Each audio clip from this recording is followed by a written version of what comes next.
فرش التراب يضمني. نبی اکرم صلی اللہ علیہ وسلم نے ایک مرتبہ 3 دفعہ قسم کھائی، واللہ لا یؤمنو، واللہ لا یؤمنو، واللہ لا یؤمنو. خدا کی قسم وہ شخص مومن نہیں، خدا کی قسم وہ شخص مومن نہیں، خدا کی قسم وہ شخص مومن نہیں. واقعہ یہ ہے کہ ہم تصور نہیں کر سکتے کہ صحابہ کیسے لرز گئے ہوں گے، کانپ اٹھے ہوں گے.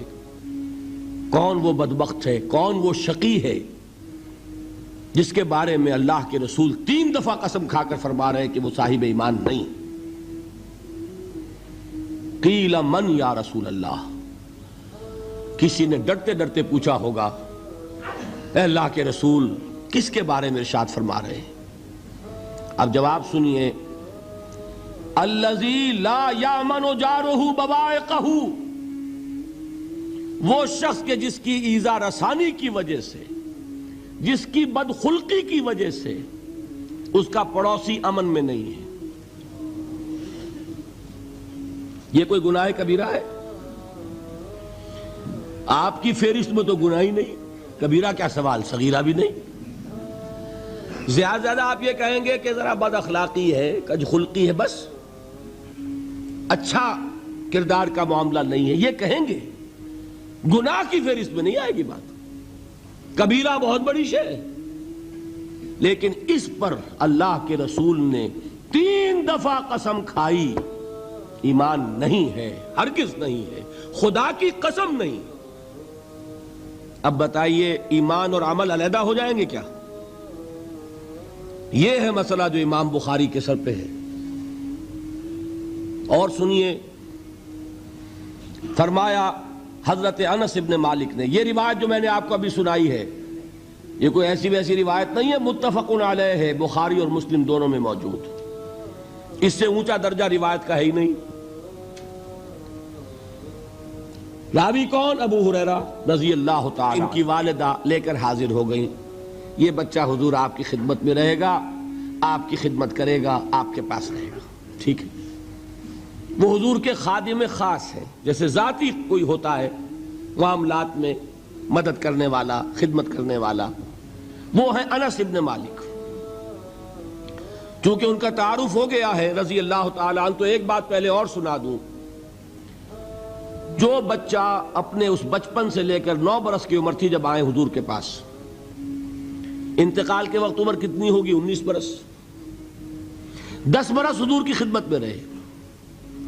پہلے تو حضور کے اخلاق کی جو گواہی وہ دے رہا ہے وہ اس کی زبان سے سنیے کہ میں 10 برس حضور کی خدمت میں رہا، کسی بات پر ڈانٹنا تو کجا.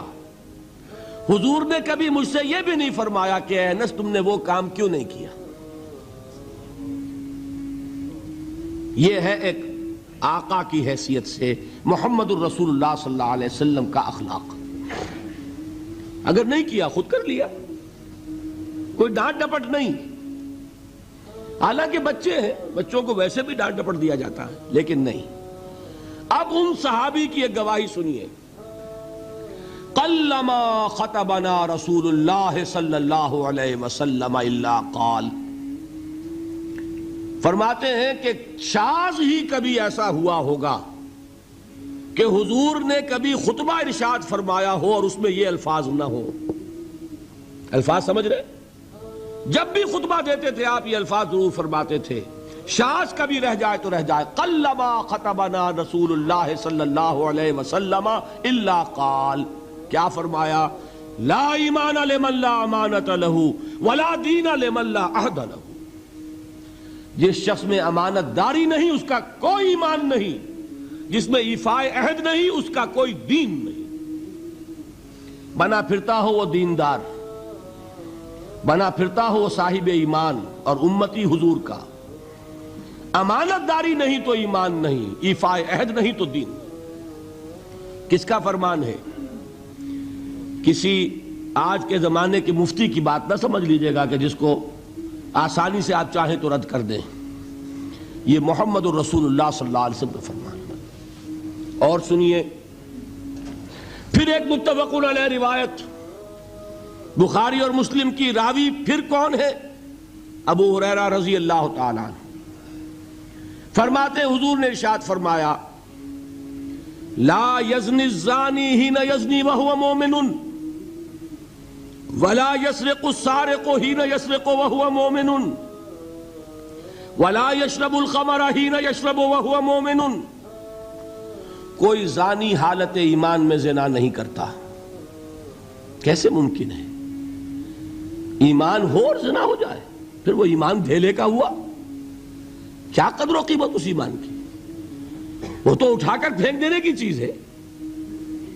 ایمان اور اخلاق پہ اثر انداز نہ ہو، ایمان اور کردار کو نہ بدلے، ایمان اور عمل کو نہ بدلے تو کس مرض کی دوا؟ پھینکو اٹھا کر۔ نہیں ممکن کہ ایمان ہو اور زنا ہو، نہیں ممکن کہ ایمان ہو اور چوری ہو۔ لا یسرق السارق حین یسرق وہو مومن، کوئی چور حالت ایمان میں چوری نہیں کرتا، کوئی شرابی حالت ایمان میں شراب نہیں پیتا۔ ولا یشرب الخمر حین یشرب وہو مومن، کوئی شراب پینے والا وہ مومن نہیں ہوتا جب وہ شراب پی رہا ہوتا ہے، اس وقت اس کے دل سے ایمان نکل جاتا ہے۔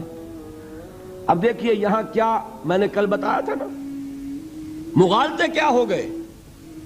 مغالطے یہ ہو گئے کہ اس کو سمجھ لیا قانونی بات، یہ قانونی بات نہیں ہے، وہ قانونی ایمان کی بات نہیں ہو رہی، یہ حقیقی ایمان کی بات ہو رہی۔ قانونی ایمان کی بات ہو تو یہ کافر ہو گیا، پھر کافر نہیں ہے۔ قانونی ایمان کا دار و مدار قول پر ہے، یہ وہ حقیقی ایمان ہے، قلبی یقین والا ایمان، اس کے بارے میں فرمایا جا رہا ہے۔ وہ دل سے نکل جاتا ہے تو گناہ ہو سکتا ہے۔ ایک اور حدیث میں حضور نے اس کو اور واضح کر دیا، جب کوئی شخص گناہ کرتا ہے تو ایمان اس کے دل سے نکل کر اور اس کے سر پر منڈلاتا ہے جیسے پرندہ ہو۔ اگر توبہ کرتا ہے تو واپس لوٹ آتا ہے، توبہ نہیں کرتا تو رخصت ہو جاتا ہے۔ هي الحلقات تحفظني بآيات من القرآن، هي الحلقات تملأني بحب المصطفى العدنان، هي الحلقات تحفظني